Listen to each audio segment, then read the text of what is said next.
Hi everyone, this is Rick. I'm going to take you through a process I do of what I call storing or archiving my comic books. I don't like to send them in to be slabbed. I'm not a person who likes to send comics into CGC or CBCS or PGX, God forbid.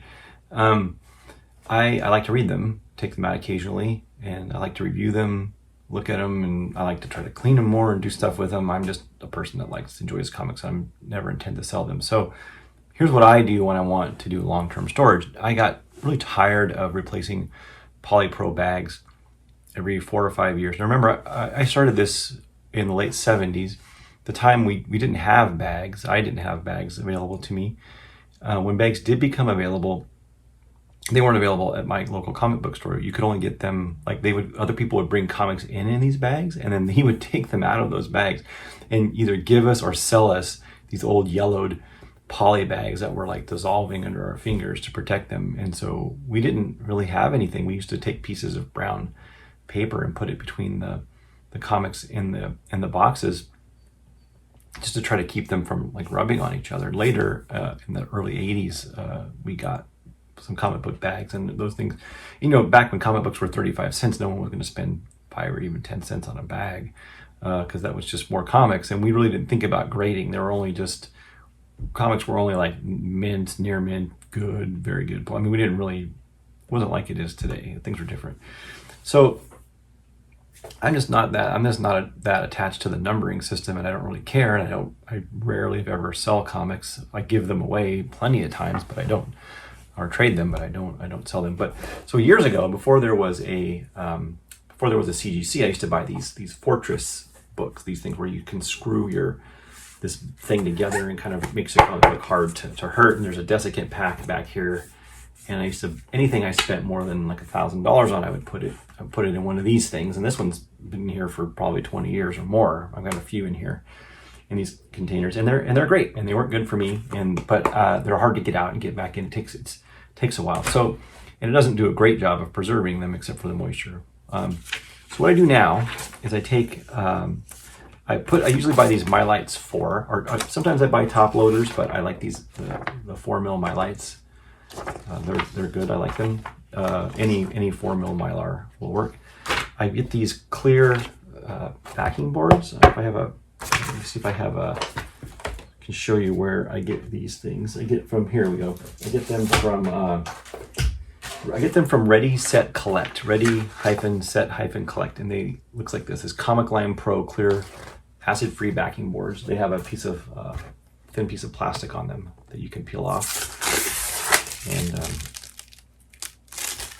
they're really thick, so you can't fit nearly as many books into a bin as you could normally when you use these. But that's okay, because if storage space is a concern of yours, then comic book collecting may not be your game, right? It may not be for you. So you just peel this thing off of here. It's an acrylic board. It's rigid. It's nice.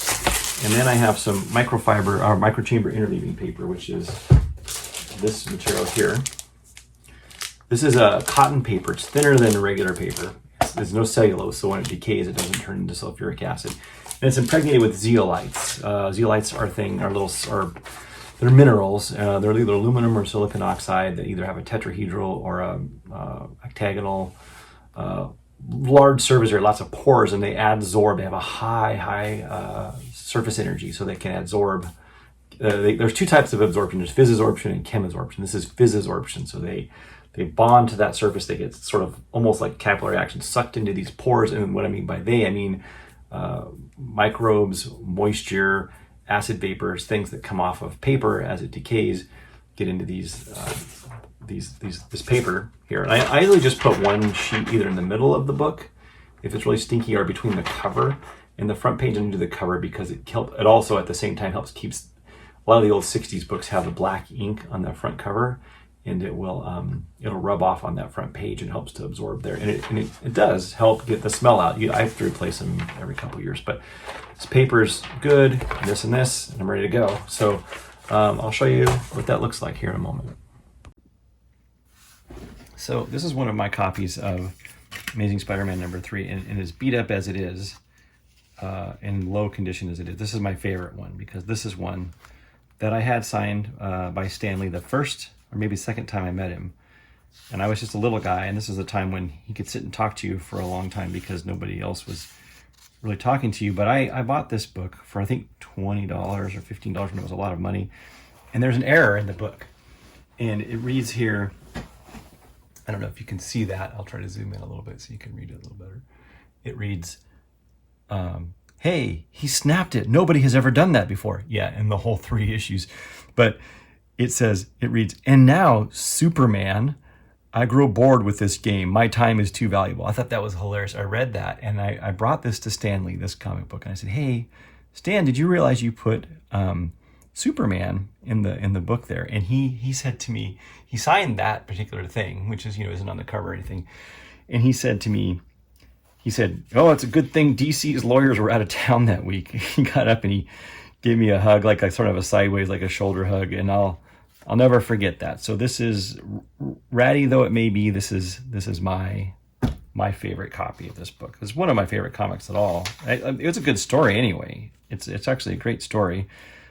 I really enjoyed it. And how Doc Ock is half in shadow here, and they made sort of a fat villain to battle Peter. It was just great. And so, it's not for everybody, and it wouldn't be worth getting graded because I'm never going to sell it. So I put this piece of interleaving tape over here. It will really help get rid of odors. It should be just a little bit smaller than the cover of the book here. So I'll just tuck this in. This is the Silver Age size. And if this book could stand it, I would press it. I would heat press it at this time, but I'm not going to heat press this book. I'm dying to try to take this stain out up here, but it's so delicate that I don't dare do it. Then I put underneath it, the backing board. So what I typically do is slide from another piece like this onto here, and it's got this clear backing board, and then I put another piece on top of the front here, and I kind of tap it down a little. Then take my Mylar sheet here, and then I tuck this guy in. So I have to start over here because I got the wrong size bags mixed up. So this is now 7¼ inch Mylar, and I put this with a top bag on it here. I usually put both of them in. I kind of sandwich it between 2 boards. And then I will slide it in here just like this.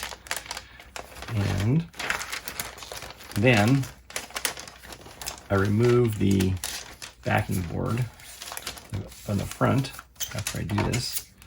Let's see here, just a moment. Okay, and then remove this front backing board. Front board, I call it here. Let's see. I'll just pinch this and pull this out, and then it's now in place. And you can see the interleaving paper there. And this one says, this is so I remember.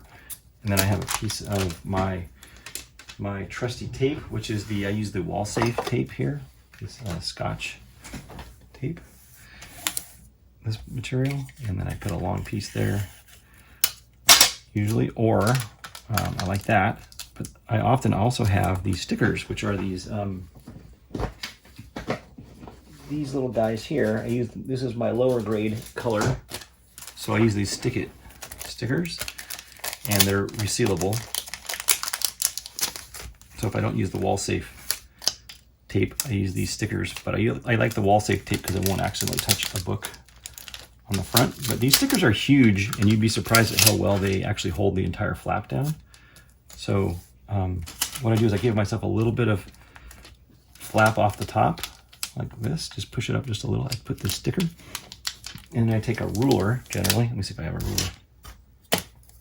And I kind of make a little pinch here at the edge so that it folds nicely inside here. And I really don't like that sticker on this particular one because it has the clear back to it. That's just an example, so I didn't want to use it.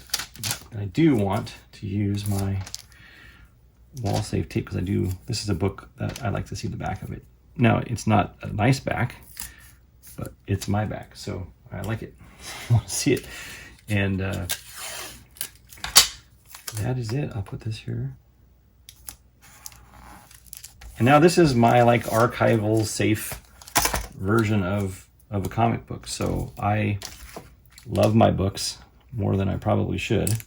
I'm a person who likes to read them, likes to handle them and smell them and touch them. And this is a way for me to enjoy the hobby and experience them. There's a couple others I've done here. This is a 233 of Spider-Man. I believe this is one of the early John Romita covers. And at the time, I think Spider-Man was really boring for a while to a lot of people. And this is like, an action-packed cover to show, Spidey there. Yeah, this is Roger Stern, John Romita Jr. And this is another one of my favorite covers here. This is the Red Goblin one, $7.99, that I really enjoy. And here's, I think this is Scott Campbell, Straczynski, Mary Jane cover. Classic. It's good stuff. So yeah, I just like going through and I like to read them. I pull them out randomly, books I haven't read in 20 years, 10 years, and that's how I take care of them. I hope that you got some value out of this. God knows you're already doing this stuff, so who knows why you'd watch this video. But if you did, let me know and I'll make some more for you. Take care. Bye-bye.